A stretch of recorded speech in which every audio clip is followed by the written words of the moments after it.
Hello বন্ধুরা, আপনি কি জানেন আপনার আধার কার্ড দিয়ে মোট কয়টি সিম চালু করা আছে? যদি না জেনে থাকেন তাহলে কিন্তু আজকের এই ভিডিওটি আপনার জন্য খুবই গুরুত্বপূর্ণ হতে চলেছে।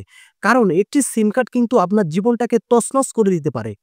আপনার আধার কার্ড দিয়ে যদি কেউ গোপনে সিম তুলে ব্যবহার করে থাকে এবং সে যদি কোনো অসৎ কাজে ব্যবহার করে, তাহলে কিন্তু আপনি যখন তখন বিপদে পড়ে যাবেন।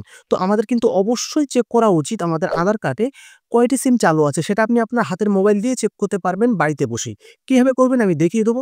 তার আগে একটি কথা বলে রাখি, আমার ফেসবুক আইডিতে যারা নতুন তারা কিন্তু অবশ্যই আমাকে ফলো দিয়ে রাখবেন। কারণ এখানে কিন্তু সর্বক্ষণ এরকম গুরুত্বপূর্ণ ভিডিও আপলোড করা হয় এবং ইউটিউব থেকে দেখে থাকলে আমাকে কিন্তু সাবস্ক্রাইব করতে ভুলবেন না এবং ভিডিওটাকে প্রচুর পরিমাণে শেয়ার করবেন যাতে প্রত্যেকে কিন্তু এই কাজটি শিখে রাখতে পারে।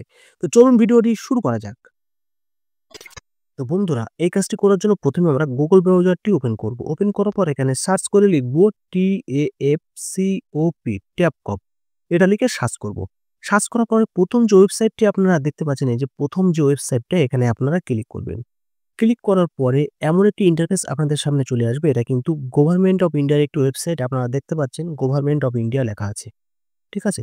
তারপর নিচের দিকে চলে যাবেন, গিয়ে দেখবেন এখানে কিন্তু 10 ডিজিট মোবাইল নাম্বার, মানে আপনি বর্তমানে যে মোবাইল নাম্বারটি ব্যবহার করছেন সেই নাম্বারটা কিন্তু এখানে দিয়ে দিবেন। আমি আমার নাম্বারটা দিয়ে দিচ্ছি।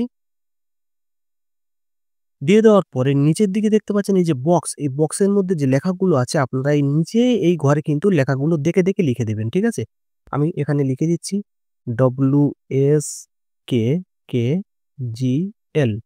লেখার পরে নিচের দিকে যে ভ্যালিড ক্যাপচার এই অপশনটিতে ক্লিক করবেন। ক্লিক করার সঙ্গে আপনি যে মোবাইল নাম্বারটা দিয়েছেন ওই মোবাইল নাম্বারে কিন্তু একটি ওটিপি ঢুকে যাবে। ওটিপিটা ঢুকে যাওয়ার পর ওটিপিটা কিন্তু আপনারা নিচের দিকে দিয়ে নেবেন। এই যে নিচে যে ঘর আছে ওটিপি, এখানে কিন্তু ওটিপিটা আপনারা বসিয়ে দিবেন। আমি ওটিপিটা দিয়ে নিলাম। দিয়ে নেওয়ার পরে এখানে কিন্তু এই যে লগইন বলে যে অপশনটি আছে, এই লগইন অপশনে ক্লিক করবেন। লগইন অপশনে ক্লিক করার সঙ্গে আপনাদের সামনে কিন্তু এমন একটি ইন্টারফেস চলে আসবে। এখানে দেখতে পাচ্ছেন আমার মোবাইল নাম্বারে কিন্তু মোট ৮ টি নাম্বার রেজিস্টার করা আছে। আপনারা নাম্বারগুলো দেখতে পাচ্ছেন। ঠিক আছে?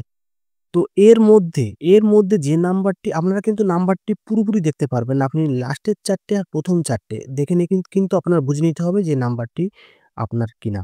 ঠিক আছে? তো এর মধ্যে যে নাম্বারগুলি আপনার অচেনা হয়ে থাকবে, সেই নাম্বারগুলো এখান থেকে কিভাবে রিপোর্ট করবেন আমি দেখিয়ে দেবো। রিপোর্ট করার জন্য আপনি যে নাম্বারটা আপনার নয়, ধরুন এই নাম্বারটি আপনার নয়, এই যে নাম্বারটি আপনার নয়। তো আপনি কি করবেন? এই যে টিক মার্ক চিহ্ন আছে বক্স, এই টিক মার্ক বক্সে কিন্তু আপনারা টিক মার্ক দিয়ে নেবেন। দিয়ে নেওয়ার পরে এখানে কিন্তু টিক মার্ক দিয়ে নিলাম। দিয়ে নেওয়ার পরে এখানে নট মাই নাম্বার, এই যে নট মাই নাম্বার যে আছে এই নট মাই নাম্বারে আমি ক্লিক করব।